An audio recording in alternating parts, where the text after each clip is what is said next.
So it's the end of February now, and February, March is pretty much peak Vallee Blanche skiing season. It's the time of year when it's both safest and most enjoyable to ski the Vallee Blanche. So as such, many of you will be coming out over the next few weeks, potentially hoping to ski the Vallee Blanche for the first time. So in this video, I will provide you with your essential kit list for if this is your first time down the Vallee Blanche. So this is targeted at people who are competent skiers, but have maybe never been on a glacier before, certainly don't have much in the way of alpine experience, and they definitely never done any glacier skiing before. So this is the bare essentials that you will need if you're planning on skiing the classic Vallee Blanche itinerary or one of its variations, either with friends or people who are more experienced than yourself, or of course with a guide. Now, if you are skiing it with a guide, then whatever they say will trump what I have said, because they are legally responsible for your safety. So if they're telling you to bring something slightly different to what I've said, or something in addition to what I've said, then bring it, because what they say goes, basically. Now, if you are watching this and you've already got plenty of Vallee Blanche skiing experience and glacier skiing experience, that's okay too. We can all always learn from each other. I might do things slightly differently to you, you might do things slightly differently to me. So feel free to put comments on how you do things differently if that's the case as well.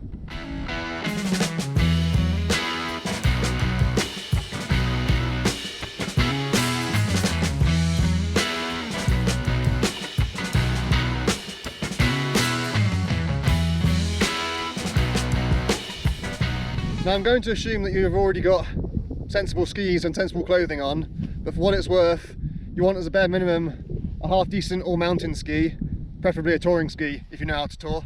If you don't know how to tour, then there's no point having a touring ski. But yeah, if you do, it's definitely worth bringing them.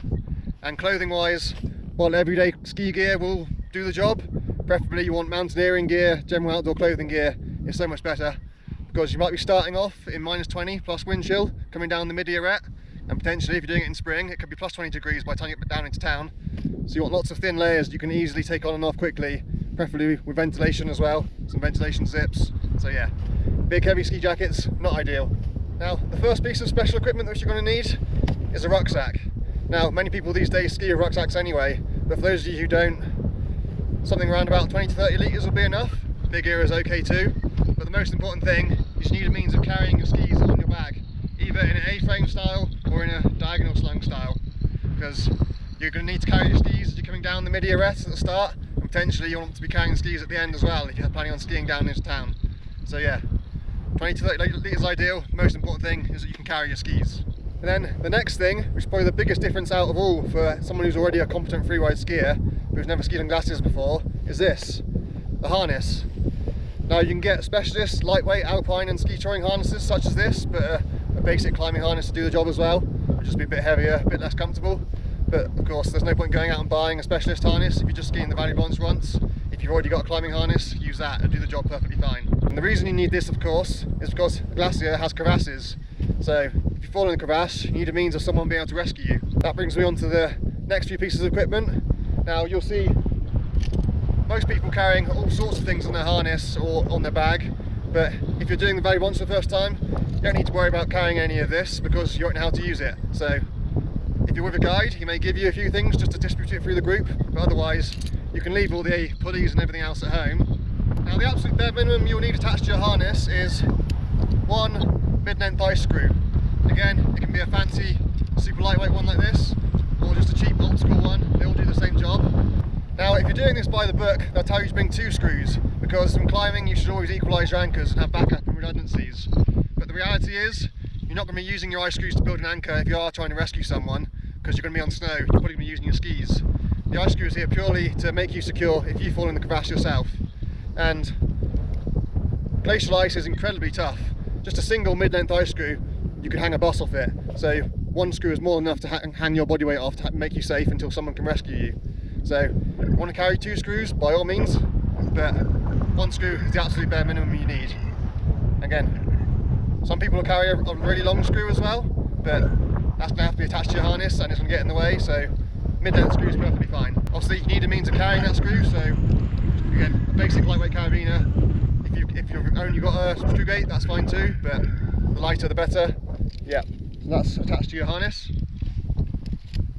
And preferably then threaded through your leg loop as well, so it's not rattling around. Then the other thing, perfectly simple, just one short or mid-length sling. Again, on a carabiner. Now you might be carrying this on your harness on the gear loop, or you might be having it attached to your belay loop like this. This is a 60cm sling. A 120cm will be perfectly fine as well. You definitely don't want a 240, that's way too much gear. And again, this is purely there for if you fall in a crevasse, once you've placed your screw into the good ice, clip yourself into the screw, and there, for all intents and purposes, you're safe until somebody rescues you. Now, in this instance, this sling also has a secondary purpose. So I have this attached to my belay loop at all times, and when I'm skiing, this will be attached to my rucksack or to my jacket. That's there because sometimes if you're in a crevasse, your arms might be wedged and restricted, but somebody might be able to reach you, and it gives a high anchor point then, so then the rescuer can clip into that without needing to be able to get to your belay loop. Again, not everybody does that. That's a bit of a trick of the trade that I learned off Dave Searle. It's definitely worth doing, but again, as a bare minimum, you need a sling somewhere on your harness. And then another piece of specialist equipment, which if you are a free rider, you might already have, or you might not, are crampons. Again, you can get super lightweight ski touring ones like these, but a basic climbing one will do the job as well. You just need to make sure before you set off that whatever you have will attach to your boot. It can be a fully automatic one with toe clip and toe bail, or it can be a basket one, but yeah, just make sure before you start that it actually fits your boots. Now, when the midi arete is fully equipped like it is now, you may not actually need to use these. I've just ran down the arete without them, but you always need to carry them because you never know what kind of snow you will encounter on the arete, and definitely if you're skiing with a guide, he will insist that you've got them anyway. But yeah, for now, these will often stay in your bag, but you definitely need to carry them. Then, to go along with crampons is your ice axe. Again, you can get super lightweight fancy ones like this, designed purely for ski touring. A generic climbing and mountaineering one will do the job as well. You'll see some people carrying their technical ice climbing tools. If that's all you've got, fine, bring it. This is kind of borderline being essential, because when the handrails are in on the arete, you don't actually need to have an axe. So, if you know the arete is fully equipped, especially if you don't know what you're doing with an ice axe, you don't need to carry it. If you're skiing the Vallee Blanche early or late season, when the arete isn't equipped, then this is an essential piece of equipment.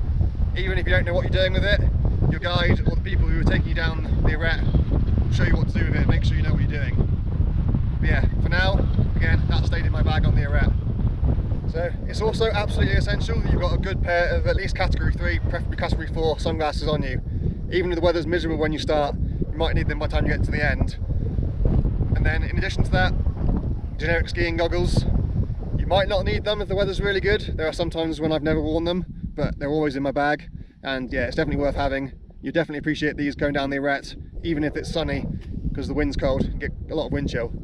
But yeah, a lot of the time when I'm doing the Vallee Blanche, these will stay in my bag as well. I'll just be skiing it with the sunglasses the whole way down.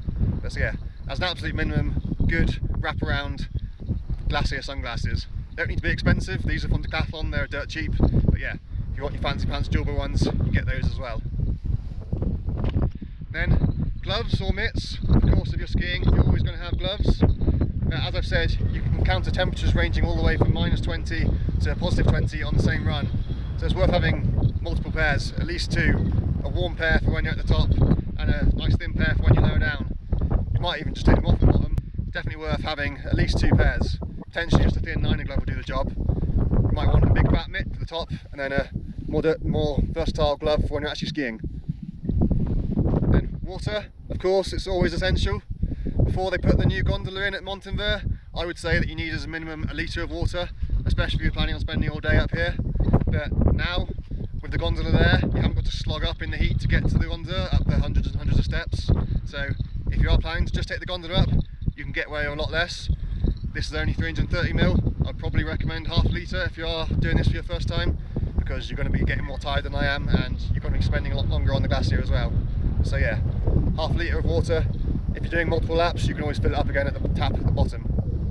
And then of course, food. Some high calorie, easy snacks that you can eat that fit in a nice small pocket. I've eaten all my snacks already, so I can't show you that, but just chocolate bars, cereal bars, energy bars, that kind of thing. If you want to carry a big baguette up here that you bought in the bakery at the bottom, by all means, but of course you need to have space for it in your bag. Again, you probably already got it anyway from whatever kind of skiing you're used to doing, but you definitely need some kind of buff or neck tube. You might take it off when you're halfway down, but even when it's pretty warm, you're going to need it when you're coming out of the arete at the top. Again, depending on the weather conditions, you might want a full-on face mask. I've got a polar buff on now. Often I just have a generic lightweight summer buff. Sometimes you might want to bring 2. A big fluffy one for the top and something a bit more lightweight for lower down. But yeah, definitely need something for your neck to keep you warm. And again, woolly hat as well. Now, there is a kind of a glaring omission here. You should definitely wear a helmet, especially if you're unaccustomed to skiing on a glacier, because there are lots of sharp rocks that you're likely to hit lower down. Now, again, I've not got one on today, but do as I say, not as I do. Then, if you are wearing a helmet, then you're going to want to bring a spare hat, just in case of emergencies, and to put on when you stop. And depending on your layering system and what you've done, you might also want some spare warm clothes in your bag. I've not got any extra clothes today. Generally, I don't need them. I run pretty hot, but yeah, that's kind of personal preference too. Now, one final thing, but this only really applies if you have got a proper touring ski, is your skins. Even if you have no intention of using them, if you do have a touring ski, it's absolutely worth bringing them, because even if you are with a guide, sometimes you might end up going down a dead end, and it's so much easier to get back out if you can just put your skins on, skin up 50-100 metres and rejoin another track. But yeah, definitely if you're not with a guide, absolutely bring your skins if you've got them. And actually, of course, if somebody in your group falls in a crevasse, you may be in front of them, and if you need to go back up to rescue them, or you just need to go back up to join the group, that's so much easier if you've got skins as well. Now, the very first time I did the Vallee Blanche, one of my friends, he went in a crevasse, we didn't realise, had to go back up to find him. I had skins with me, the other guy in the group didn't, so I was able to get there much quicker, start setting everything up while he was slogging up trying to boot pack up quite a steep slope in thigh deep snow. So yeah, even when you're not planning on going touring, if you've got skins, bring them. Now, of course, there is one elephant in the room, one glaring omission which people will always tell you should bring when you're skiing off piste, no matter what, which I've not mentioned. And that, of course, is avalanche gear. Now, absolutely, I'm not going to sit here and tell you not to bring it, and if in doubt, of course, do. But the reality is, if you're just skiing the classic itinerary of the Vallee Blanche, which is what this video is aimed at, there is no unavoidable avalanche terrain on the Vallee Blanche. It's all less than 30 degrees, most of it's less than 20 degrees. So I'll probably get lynched for saying this, but avalanche gear isn't absolutely essential. It's still recommended. I'm on my own today, so there's no point in me carrying it anyway. But yeah, it's not an essential piece of kit, hence why I haven't mentioned it in this video. Of course, if you are wanting to do one of the more adventurous itineraries in the Vallee Blanche, or you don't know what you're going to do, then yeah, bring it, because there's plenty of avalanche terrain if you're on the Grand Enver or the Petit Enver, for example. But for me, if I'm not bringing the full kit, I'll still often bring the probe, because this can be useful for helping find skis. Quite often people, when there's deep powder, will lose a ski under the snow and spend ages trying to find it, so it can be useful for that too. And then if you're planning on stopping somewhere on the glacier and you want to take your skis off and have lunch and wander around, it's definitely worth probing the ground that you're going to be on to check that you're not all standing on a big crevasse. So yeah, even though I haven't got the shovel today, I've still got the probe. So that's about it. If you are planning to do the Vallee Blanche soon, I can tell you that this season conditions are pretty amazing. Everything's really well filled in. Today there's lots of wind crust, so the skiing's not that enjoyable if you're off of the well skied line, but in terms of safety, all the crevasses are very well filled in, the snow is very firm. So yeah, this year is definitely a good year to be skiing the Vallee Blanche. So, and if you do want more information about skiing the Vallee Blanche, you can find my playlist, which includes all my previous videos on the Vallee Blanche, here somewhere, or maybe here. So yeah, in there I've skied various of the itineraries, so you can look at them up there. But of course, yeah, don't ski the Vallee Blanche on your own if you don't know what you're doing and where you're going. Definitely bring a guide, or at the very least, ski it with people who know what they're doing and they've been here before. But for now, have fun, stay safe, and until next time.